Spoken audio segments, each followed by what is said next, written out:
Welcome to Aware. We are dedicated to communicating information that inspires your positive growth and change. Are you interested in a peaceful planet? Are you interested in optimal health? Are you living with purpose? Are you enjoying your life? We realize each person can make a difference, and our mission is to empower your awareness. The choices that you make in every moment shape your life, and we encourage you to realize that you have your own answers and to always listen to your own truth. We invite you to stay aware. Hello and welcome to the Aware Show. I am Lisa Garr, and it's such a joy to be here with you, always having conversations that inspire our positive growth and change. I always want to put positive in there because there's such a thing as negative growth as well. We've all been there. So I'd loved it if you'd listen to our podcast as well, because any show that we do is on demand on our podcast, all sorts of subjects. We've been broadcasting for decades, and it's so interesting that the concepts that we talk about stand the test of time, regardless of any phase of growth or any event that's going on in the world. We're always talking about something that has to do with belief. Belief stands the test of time. So you can listen to our podcast at the Aware Show podcast, wherever you find them, or theawareshow.com. But back to that subject about belief. Belief, I feel, is a superpower. I personally believe that your ability to believe in something, anything, gives you that unseen force of support. It's otherwise known as faith. There's so many different words for it, and it's expressed in so many different cultures. Wars have been fought over belief. Land has been won and lost over belief. It has influenced cultures for centuries. Joining me is Eldon Taylor, who wrote a book called Questioning Spirituality. And it's really not about proving or disproving the presence of God or a deity or a superpower, but really the rationality of believing that something could exist that is part of a bigger picture, or that you have that wonderful sense of something bigger than you existing. This is going to be a great conversation because I believe that's a healthy thing, but I'd love to hear Eldon's experience. He has such an incredible background as a mind power expert. He's not only a New York Times bestselling author over and over again, 14 books, but he has programs and a deep, deep history of the power of the mind. So I love that you wrote this book, Eldon, and this is a perfect topic for us to discuss, especially based on your background. I've been interviewing you for probably a decade now. It's true. Thank you very much for inviting me. Absolutely. You know, I just want you to touch real quickly on your deep history. I believe it was with the CIA. Was that right? No. No. Okay. I was a practicing criminalist for many, many years. I specialized in lie detection, was involved in forensic hypnosis, testified as an expert witness on both subliminal information processing, subliminal communication, and hypnosis. I worked with a lot of different agencies, state, local, and federal, but no, I wasn't with the CIA. Close, danced around it, worked with them, but you have this wonderful technology now that was decades and decades ago. How long ago was that? Well, let's see. I guess I changed careers in 1984. Mm-hmm. So that's how many years ago it was. Right, You're but I remember. Dating me now, Lisa. And everybody knows just how long in the tooth I am. Sorry, you and I have both been around for a long time, but now you have this wonderful technology called InnerTalk technology, and you do have this wonderful ability to understand the mind. So tell me a little bit about the book, your most recent book, Questioning Spirituality. There's a long story actually behind the book. When I was a boy, I had lots of questions. I was raised in a very religious family, And I did all of the things, measured up to all the metrics that I was supposed to measure up to, coming up on seminary. And I was always told, well, hold your questions till you're in seminary.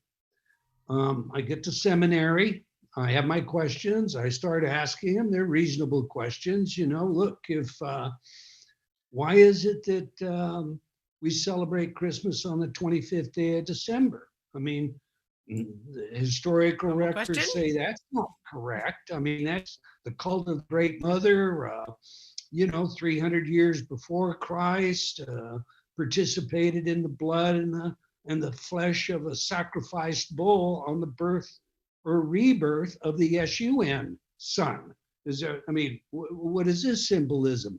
And how about the fact that, there have been a number of individuals, Krishna, Buddha, Odin, Hor, who were all virgin birth. So what is this story about parthenogenesis? How much of this should I take literally? I mean, and then, come on, you're describing God as all powerful. Well, does that mean he can build a rock so large you can't lift it? I mean, all right, some of these questions seem a little bit silly, but when you're a teenager and you have all these questions because you're about to commit your life to something, they're very reasonable to you. Yes, especially based on your analytical mind. I would say that if there was a left or right brain, connotation to the mind, you have a very analytical scientific base. Your mind is. Mm-hmm. Thank you. I'll accept that as a compliment. But so I took these questions to seminary, and I went through. I passed all the exams. I got A's on all my papers. But came the final grade, I got an F. Well, I took that to the principal of the high school. Seminary in those days was attached to the high school in a separate building, but you just walked across the parking lot or a little bridge, okay? He brought the seminary president and this particular teacher, bless his heart.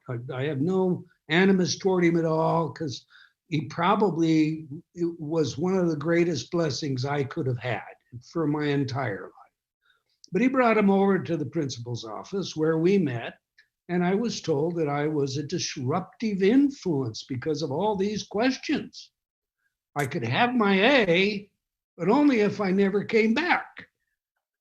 Well, for me, that was like you're effectively excommunicated. Okay. For having your own thoughts, for having your own independent questions. It's true. Well, and initially, that really turned me off of all religion, and it probably made me very agnostic, if not atheistic, teenager. But and that's another story as to why I didn't stay there. But fast forward. Oh, no, I mean, I can understand that. There's, free speech out there really isn't free speech either. There's a lot of when you really get confronted with things, there's a lot of indoctrination that goes along with these, quote, open philosophies. Yes. You're absolutely right about that too. But so my wife and I have two wonderful sons. They're raised spiritual. I was just indeed going through my office yesterday and found a book that my oldest made when he was 6 years old. And, it's full of pictures and not many words, but it's, Roy loves mom, Roy loves God, God loves dad, dad loves God, that kind of thing, okay? They were raised very spiritual, not in organized religion per se. We visited different churches as they came up, and they both graduated from Gonzaga Prep, a Catholic school, but they weren't Catholic. So they go off to college. Ivy School, they're studying STEM. Both of them are now computer engineers. My oldest has degrees in physics as well. They work on artificial intelligence and machine learning, top of their fields. but they came out of university atheists. They came home with what today most people, especially those in the Gen Z and millennial group, call the Santa Claus analogy. Isn't it nice to believe in a God? As John Wisdom said, it's like having daddy at the end of the hall when you have a bad dream. It's comforting, but it's not rational. It's the Santa Claus. When you're a child, you accept the idea of Santa Claus. You're not a critical thinker. You don't stop and consider that somehow this dude's going to come through a 9-inch flue down your chimney. And he's going to bring you a bicycle. And give you presents for being a good boy or a good girl. Right. That's correct. Yeah. So pause real quick. Yeah. I mean, yes, and I completely agree with you. We have teenagers. Well, I have a 20-year-old. I don't know how old your sons are at this point, but that has been very problematic for young families to determine the religious course, because there has been such a tainted reputation that's gone with the Catholic Church, and this whole idea of spirituality is ambiguous to many, and then yet people were raised with this belief system of a Santa Claus. And I think it's a really interesting syndrome, actually, if you think about the Santa Claus syndrome. But okay, go ahead, continue. No, you're right. You're absolutely on target. And when you look at the data on particularly Gen Z and millennials, there's a couple of things that we find that are common. One, there's a diminishment in what we call hope. They see the world as a place where they're driven to perform in order to just exist. It's a kind of thing that when they're reporting it, they're talking about, I can't afford a house, housing is too expensive, you can't make enough money to get by, corporate America wants you to own you, they sell you this idea that if you work hard, you get ahead, and that's BS. These religious people, look at how they behave, look at the history, the Christian Crusades, look at the jihadists. What on earth? Why would I ever believe in a good God? I mean, show me what evidence there is for that. This is all Santa Claus nonsense. Okay. And we've been left with an environment that we have no idea what to do about. Thank you very much. Well, yeah, that's right. And the environment is going crazy. You know all these headlines. You could just add them in. But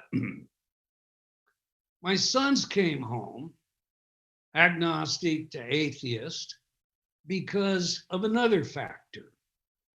We don't have these issues that we've collectively spoken about now. Add them all together to look at. We also have the fact that church and state, the separation of church and state, has given rise to the institution of a secular bias. And I'm not saying that that's necessarily wrong, but because we have such a secular leaning where there is absolutely no conversations, no classes, no prayer, no anything on a university campus, many professionals, psychologists, professors in universities, tell me that they can't honestly admit what their religious belief is without negatively influencing their own careers. I have a professor friend who has basically said to me that had I admitted my spirituality, I would have never gotten tenure. Yes, So, the beliefs. So yes. there is a sort of elitism. It's an intellectual elitism. That's what, in my mind, spawned this book. My sons and I spent hours and hours. In fact, one of my boys has written a letter that is an appendix in the book where he talks about the hours we spent in the middle of the night, maybe sipping some scotch, talking about all these issues, fleshing them all out. Because what it comes down to me is the book is about, is it rational to believe in a higher power? Mm-hmm. That's it. If it's rational, then all these attacks that would call it a Santa Claus, you say syndrome, analogy, are false. So what I wanted to do with the book is present both sides of the argument, because there's merit in both sides. It can, But yes. at the same time, demonstrate logically, using the rules of logic, that it's not at all irrational. If you want to say you don't believe, okay. But to say it's irrational for someone else to believe, to take some moniker of elitism, intellectualism, and put it on yourself, disdaining those who might hold a different belief, especially our younger people. Well, I object to that. Well, I think religion does several things, and it sets people up. First of all, religion teaches through story. All religious texts are stories of a recreation or somebody's memory of the events that have happened, and they're put into books and they're told throughout time, and they change, and they all have different excuse me, moral implications. Right, wrong, good, bad, thou shalt not kill, basic moral implications. And the other thing that they teach is, all religions teach, that that you're a part of a bigger whole, that there is some form of you and the grand picture, or you and the grand plan, or various beliefs in something greater than you, in various religions. Now, yes, there are variations of all of that, but those are kind of what I've extrapolated from the religious base of those two things. They teach through story, and they teach that somehow you are a part of a bigger whole. Would you agree with that? I actually, I do agree with you. I'd refine it a little bit and say, at the core of extant religions is this idea that, well, we can put it this way: whatever you do unto me, you have done it. Whatever you do unto the least of your brethren, you've done unto me. It's the core is love. Love thy fellow. Okay, that's at the heart of it all. Brotherly love. What happens, however, Or is sisterly? that each one of these religions, with the exception perhaps of Buddhism, become very exclusive in the sense that they have the only right way. Right. So if they have the only right way, then yours is the wrong way. Yeah. And that's what creates a lot of conflict. And that's also a target of the so-called elite intellectuals. Yes. So many things in life are like that, though. I mean, so many things. My way is the right way, your way is not. You go into a corporation, you've got the acting leaders of the corporation is the right way, and you're there to learn or not be that. I mean, that maps across so many different things. And I'm going somewhere with this.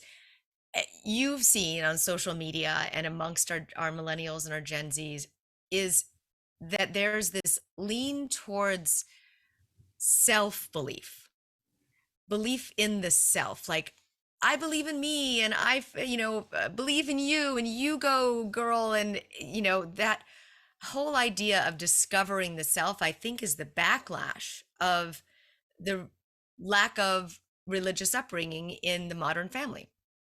And I see a lot of that, of this backlash of, some would call it, of our generation would call it entitled, but it's really not. It's really a backlash, in my opinion, of the lack of religious upbringing because of the complete unrelatability of that you just talked about. I'm right, you're wrong. I'm good, you're bad. I'm big, you're small. I'm going to partially agree with you, but I'm also equivocate. Um, Parents, you and I, we have responsibility here. We had the cult, C-U-L-T, the cult of self-esteem spawned in the 80s and the 90s. And it became important for us to focus on building self-esteem. We had some early studies come out in the behavioral science community that showed us that successful people had high self-esteem. Baumeister in his book, Meister in his book, The Power of Bad, clearly documents the development of this and shows that there was a fundamental flaw in our thinking as psychologists, as sociologists, behavioral scientists. We saw that success and self-esteem were paired together, and therefore inferred that if you built self-esteem, you built success, when in fact it's the other way around. Success produces self-esteem. So we created an environment of artificial self-esteem. We didn't allow competition, first place, second place, win, lose. Schools took grades away in many places. We still have that scenario today. You receive participation awards and ribbons and trophies. No one is left out. In our attempt to build esteem, we built this inclusive way of approaching situations, and that creates a false sense of self-esteem. You hit the real world with that false sense of self-esteem, and there's a potential for great disappointment, great disillusionment. You come out of a religious background or you come out of a secular background, matters not. You deal with that issue. And that, I think, is what? I think it's more of a foundation behind what you were saying than whether you were raised religious or weren't religious. Obviously, I believe that they can compound one another, but I think it was our faults as parents that we subscribed to that notion. Look at the overall result now. The overall result is this rise in atheism, or just a disinterest in organized religion. And I think there's a lot of studies that you might know about overall there is the modern family has not raised their children in an organized religion community for the most part in this country. I would say in the US. There is an absolute decline. You're correct about that, in attendance in organized religions. In many instances, it's a significant decline. So there has also been less emphasis on the importance of religiosity in our lives. And I think a lot of that has to do, we can go back to 1966 when they took prayer out of the schools. You can start looking at data after prayer was removed, and you see some really discouraging numbers. Five-fold increase in unwedded, teenage births. Okay.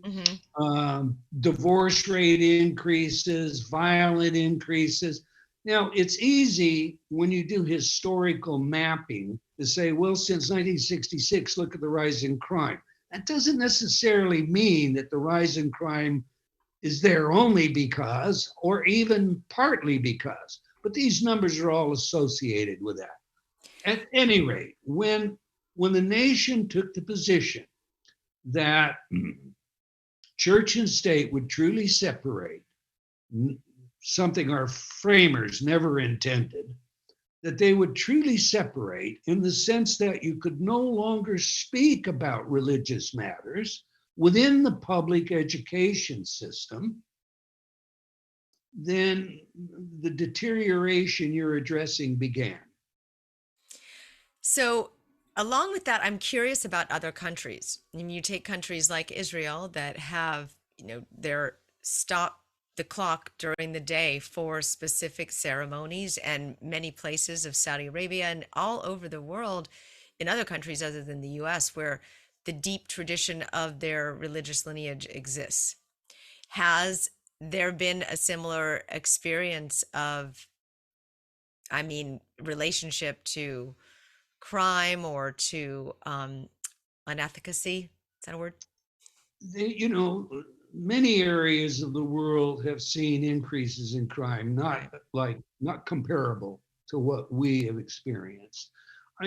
I'm gonna, get in some trouble for this. I'm sure that I'm going to hear about it. I'm sure that this is not going to be a woke conversation right now. No, this is Okay. that was bad. Sorry. This is But what I'm going to it's say. been very much in the news lately. Yeah. I know, and it is There's a hotly backlash against the woke contested. conversation, but I'm not sure if there is or not. It Well, hasn't been very long. see, the problem is you can't object to woke without being called a misogynist, a racist, and so our free conversations, our ability to debate issues, all of that sort of thing is becoming neutralized quickly. But back to your statement, other countries do not see the diversity that we have in our country, the polarization, the animus, or the violent acting out, the mass shootings, you mentioned the word entitlement. They don't have the same chasm that exists between generations, because the generation Gen Z, millennial, often is referred to as those who feel entitled. But if they feel entitled, it's because the difference between their expectation, what we told them they'd have if they worked hard, etc., and what the real world is entirely different. So we oversold with this self-esteem stuff, and we have that backfire coming at us. And so, of course, these young people become educated, and they are much brighter and much better educated than my generation ever was. Okay. Older people don't like to admit that, but that's a fact. I had a friend the other day say to me, my daughter's 14 and she's doing math, and she came to me and wanted me to give her a hand with her math. I have a minor in mathematics for college. I don't understand what they're doing with this new math. I couldn't figure it out. Right. So I mean, I want to, avoid the whole, I think that's a fascinating concept that you said about the less divisiveness around the world, other than the wars over specific territory and belief system. yeah, It's not an us versus them. It's we have this belief in this, land is ours, or rule is right. And I do feel also, though, that the whole movement towards a woke America has a lot of validity, because it's a backlash, because there has been such extreme racism. This country was built on it, and there has been such extreme, uh, you know, anti-feminism. There's been a lot of movements that have created a backlash at the beginning of the movement, and it could last for a decade, could last for 2 decades, but there is a backlash. Betty Friedan wrote about it in the feminist movement, the glass ceiling. So yes, we're in the middle of experiencing what it feels like to live in a woke, socially justice oriented country, and it's going to offend half of the country, and then half of the country will adopt it, and give it 20 years or maybe 10 years, and we hopefully will see that there is a certain level of peace and inclusion, but we're definitely not going that way right now. you know, I have no issue with the description of woke as you just discussed it. I do have some issues with how far we take this. I do have issues with rewriting history. History should be there to teach us, not, inform us of how we'd like it to be or how bad it was when it wasn't. So, in a sense, I don't know. That's a tough one too. greatest lie is That's a built tough one too. on a kernel of truth.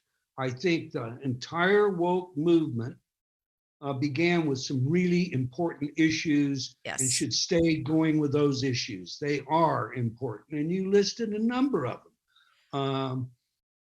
Well, we're in the middle of so much of it right now, and I do see that there's a pendulum that swings back and forth constantly.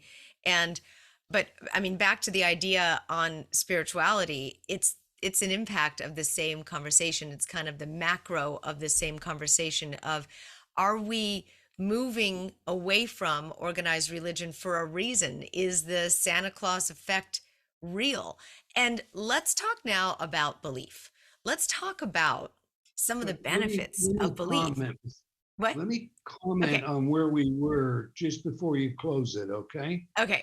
One of the problems that we have today, or opportunities, or blessings, it depends on the lens you put on, is that everybody has their own truth.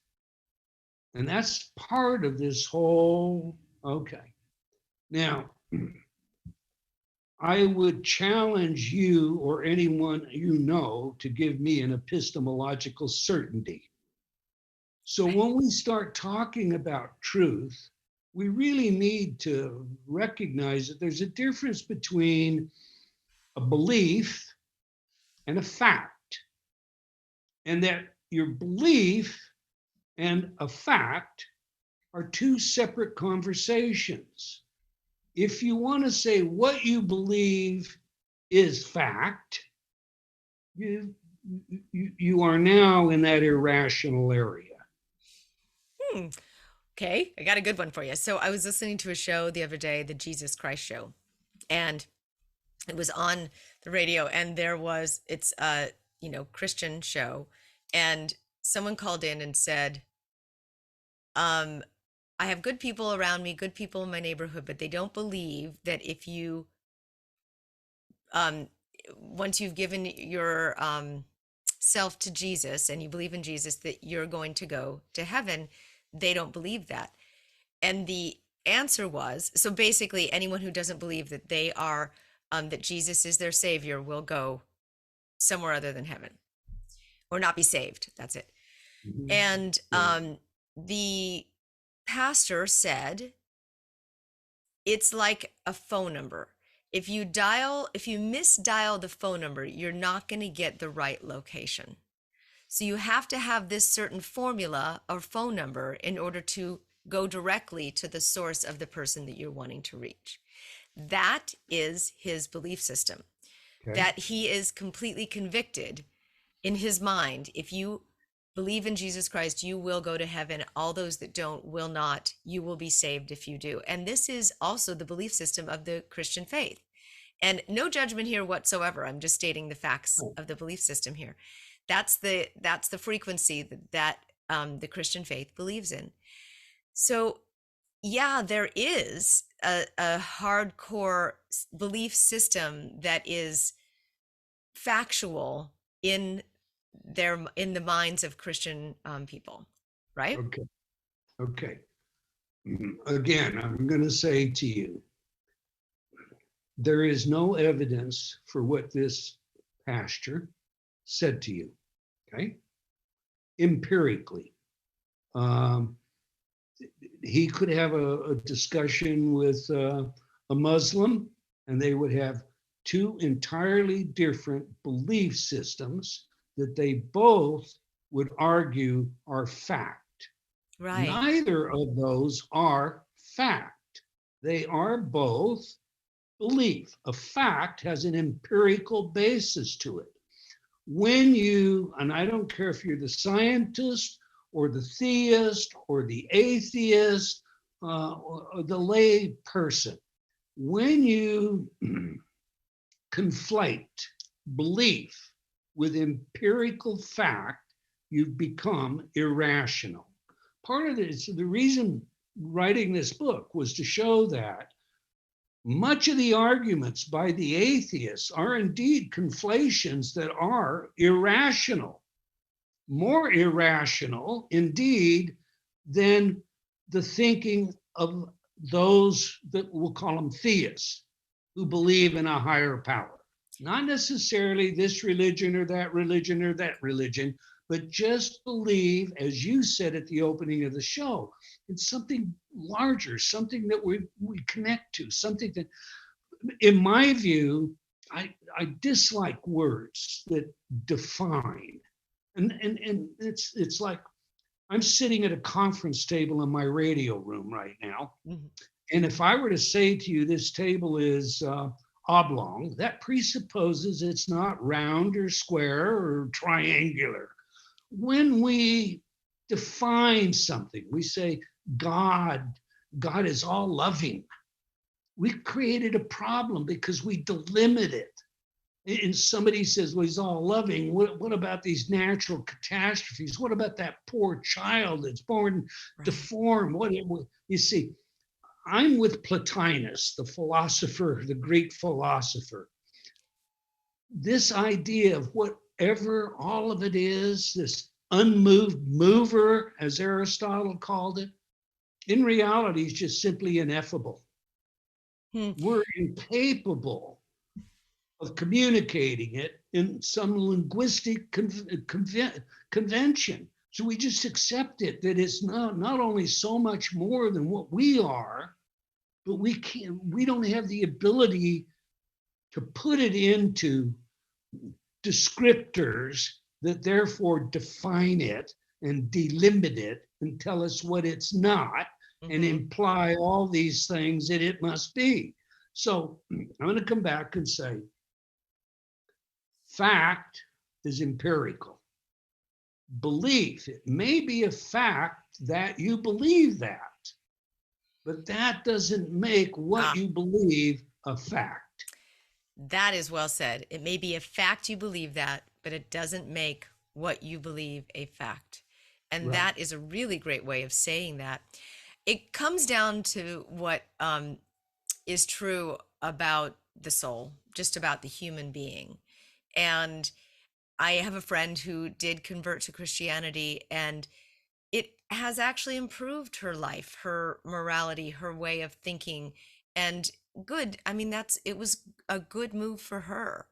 And it's definitely up to the person, the individual person, but I'm still friends with her, and she's a good person, and even probably a better person than before, and had lots, I just still look at the soul, though, of the human being. And I think that the soul doesn't matter what the race, color, age, definition, belief system is. The soul is the soul. And if you can relate with somebody on a soul to soul level, on just that simple level of humanity and being a conscientious human, and the ability to love someone or something, just to love, that crosses all barriers. It crosses all belief systems, fact or not fact, whatever it is. Like the caller had said on the call, he was questioning, there's good people in my neighborhood. That fact right there was his desire to want to relate to and be friends with the good people in the neighborhood. Maybe they help them someday. Maybe they see them at a block party. Maybe they'll be there in a natural disaster for them. And that crosses all barriers, religious, race, everything, just the ability for the soul to conscientiously love. Absolutely, absolutely. And here's another point, and I think it's an important one. Absence of evidence is not evidence of absence. So the fact that you have someone who says, if you don't believe in Jesus, you won't be saved, the fact that they have no evidence doesn't mean they're wrong. The fact that a Muslim would object, have his own perspective, his, her, doesn't mean they're wrong. I think the most important aspect of all of this is in what you said. It's when we see one another without division, but we see the commonness, we see that soul, that essence, quintessential self. That's how I see it. I'd like to think that as I look at you, Lisa, I am not seeing flesh and bone as much as the spirit that is in everything you do, what your work is, the conversation we're having now, that quintessential self. When we see others that way, these barriers fall away. They have no meaning. Years ago, I wrote a book called The Little Black Book, just a tiny little book about the 3 R's. And essentially, it came down to this: reality is relative to relationships. That's it. Because when I leave this world, whenever that might be, I'm not going to take my home. I'm not taking my cars. I'm not taking my diplomas. I'm not taking my awards. The only thing that's going to survive is my relationships. You'll survive, and we have a relationship. That relationship will survive. Mm-hmm. I was reading the other day some ancient texts because I love comparative religions, and in this ancient, the text essentially explaining what happens to a person in life review when they cross over. This was a different take. It was a take that kind of, I think, gels for me how I feel. So I'll share it with you. Okay. You get to the other side and you get a life review. The life review isn't a narrative like you're watching some film strip on HBO. The life review is every interaction you've had with other human beings, other life forms, you feel. So if you've hurt someone, you're suddenly feeling what they felt. If you hurt 100 people, you've got all 100 of those feelings. You can distinguish them, you know where it's coming from, but you have their pain and you are feeling it. I'm curious, what is the text that you were reading? That's fascinating. It's a lot of what Danny and Brinkley talks about in his books too. Yeah. And many have. What text was that? Do you remember? It's the story of Arjuna. Okay. So if you think about that, I can't imagine a hell that would be worse. That would be pretty bad. And if that's what life is about, then that's, if you need a motivation, and we tend to think that we respond better to motivation than we do to punishment. The data, by the way, doesn't support that belief, but if you need a motivation, that's a pretty good one. Right. And then maybe it also even explains some of unconscious behaviors. You know, if you live with a lot of judgment, or if you live with a lot of hatred, or if you live with a lack of compassion, those are just human qualities that would cause someone to have a very difficult, sad existence. And Absolutely. It comes back to you, even it doesn't matter your end of life, it comes back to you in this lifetime. If you live in judgment with everybody, it's going to be a horrible existence. I know people like that are extremely judgmental people, and it just doesn't look good. I mean, it doesn't, their lives look very difficult. And True. If you live in that place where you're, constantly angry, it's a difficult existence. And if you live in that place where you have no joy or love, it's a miserable existence. So religious or not, I have people of all faiths that listen to my show, and even no faith that listen to my show. And it's because we have great conversations like this. First of all, this whole conversation, Questioning Spirituality, is the name of the book, which is why we're having this conversation. But it's the conversation about the soul. It has to do with the soul and the frequency of the soul. And we talk about it in so many different ways. It could be the soul on health, or the soul on your brain, or the soul in relationships. This is the soul in spirituality. And I do think there's a lot that that comes to mind, and it brings up, and especially in this country right now. I mean, look for a second at the US, a couple hundred years new, and the belief systems that the US was built on. Would you say that this is typical uh, adolescent questioning that goes on in this phase of life, if you were to look at that?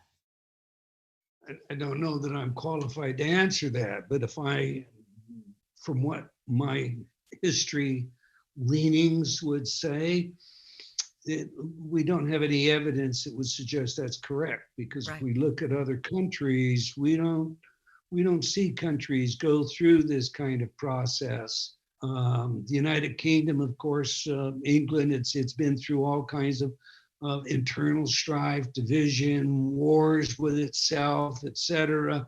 But what we're experiencing is different than that. We've had our Civil War, we've had, enough of the internal violence to galvanize a country. What we're seeing now is entirely different. We're seeing a complete breakdown, if you will, in a lot of what this country was founded on. Now, in many instances, that's great. That's how it should be. But the division in the country, the polarization in the country, the fact that we're actually attacked every day by foreign countries who are beset with the idea of dividing us and dividing the divisions into even smaller groups. True. In keeping us armed with angst and expectation of paranoia, the next bomb to drop, the fact that our technology is so much more advanced than history has ever been. So the fact we therefore have no real comparisons, it's hard to say that this is a natural evolution like growing up and dealing with adolescence. I think we're dealing with a very unique situation. And we have some really scary horizons there. Yes. My sons work on artificial intelligence. Right. We're constantly talking about that. I've been exploring and experimenting with it early when in beta stages. You have a technology today that's capable of doing deep fakes in audio, video, photos, any analog form, digital form. We're at a place where you Deep could fakes? see What do you mean a by deep video fake? on YouTube that What's is totally, go ahead. What is a deep fake? A deep fake would be, I'm going to have the computer scan our conversation, Lisa, and then I'm going to take Lisa and I'm going to put Lisa at a lectern telling everyone something I want them to tell that is entirely the opposite of what you believe. So the audience is seeing Lisa tell them something that is horribly offensive, Right. and they can't tell that it's not you. This technology exists. It's so When interesting. we And look then, at the potential, yeah, I did hear about that with many different situations, but yeah, that is true. That can definitely happen. Wait, I want to go back for a second before we were talking about AI to the concept about belief and what the basis of belief does. So we have a younger generation that's coming up now that are going to be the future older generation of America that is believing more in themselves than past generations that have placed their belief in deities, gods, or outside influences, right? That's the statistic, right? no, not necessarily. The statistic says they're rejecting organized religion. The statistic also shows us that there are more and more young people are signing up to become nuns. See, something's happened here that's really unique. Hmm. What does spirituality, religion give us? Hope. Right. Hope. This, we're not just a meat machine, a part of evolution. When it's all done, it's over. It's hope. There is life eternal. There is something after death. When we lose the loved one, we can see them with other loved ones on the other side. They're out of pain. They're smiling. They're feeling good. They're looking down. They're blessing us. We can hope. Hope is an invaluable armamentarian to your health and your wellness. I mean, hopeless, helpless studies have shown us since Seligman's early work back in the 70s that in the absence of hope, you have despair. Your health declines, your longevity declines, your attitude is also obviously not centered. But the bottom line is religion gives us hope. Religion, spirituality props us up. It gives us values. It gives us a reason to live. It serves a very valuable function. And I go through a whole lot of that in the book because that's part of pragmatic reasoning. You have two kinds of reasoning and logic, One is that empirical reasoning that we think of and we use when we're investigating science, and the other is called practical reasoning. Do I go to the doctor today or don't I go to the doctor because I'm not feeling really good? We live our lives on practical reasoning. Practical reasoning should be outcome oriented. I want to live long. I want to have a happy life. I want to have a healthy life. All of those things are encompassed in the values that religion and spirituality give us. And again, I go through a lot of the studies showing all this in the book. But here's the point. This young generation, Gen Zs, millennials, their hope's been taken. They're looking for something to fill that. One of the reasons they're in the place they are is because they have rejected religion. They've rejected these old ideas. They've rejected the notion that the earth is 7,000 years old, that the Bible is the literal word of God, that a woman is unclean if she's menstruated and therefore can't enter the temple. They've rejected all that. But they haven't had anything fill that void. So they're And just so now stripping it they're out. looking at a world Right. that is just painful. All the things and that was critically important to me as one of the reasons I wrote this book. You need permission. One of the reviewers of the book said to me, and she is a scientist, the review appears in the book, I now have permission to believe. Thank you. You Yeah. see, Yeah. if you That's what I if got you have too. that, Yes, I got that same thing. I got that whole concept of the permission to believe. And in my personal experience and what I've seen, belief goes such a long way to get you outside of yourself into what's possible. You could call it possibility thinking, you could call it belief, you could call it positivity, you could call it anything. But it is that leap of faith to go outside of your current reality and your current constraints or whatever thinking that you're in and go to a different possibility. That's how the problems of the environment will get solved. That's how higher education will continue to evolve. That's how we're going to solve the racial injustice that is happening, is going outside of our current constructs to something that is possible, forward moving, creating a new possibility. And I think that's the point of your book. I know we could talk forever. We just have a minute left, but did I get that right? You do. Wow, we only have a minute left. I know. This went so fast. We could talk We didn't even forever. get started. I know. It's been an hour, Eldon, and this is, if whoever's listening still left, we haven't offended. And you got to this point in the show. Great. Thanks. Good on you.